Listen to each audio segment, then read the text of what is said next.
Hi friends, ఇదిగో మా ఇంటి దగ్గర బాదం చెట్టు ఉందన్నమాట. జాస్మిన్ కొట్టింది, ఇదిగో బాదం పప్పు వచ్చింది. ఇదిగోండి బాదం కాయలు ఏరుకొచ్చింది. ఇవన్నీ పచ్చిదా అది తినేదే. తీసుకురావడానికి పప్పు అయిపోతుంది. లోపల నువ్వు అలా కొడుతున్నావు, ఎడ్జ్లో పెట్టి కొట్టాలి.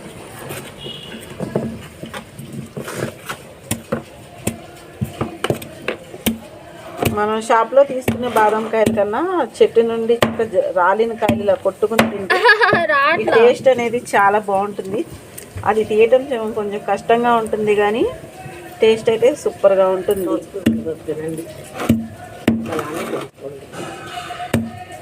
ఎవరో బర్రా లోపల పప్పు అయిపోయింది. ఈసారి రాలేదు, చితికిపోయింది. అది చిన్న మెదడు చితికినట్టు బాదం పప్పు లేదు, వచ్చిందంట.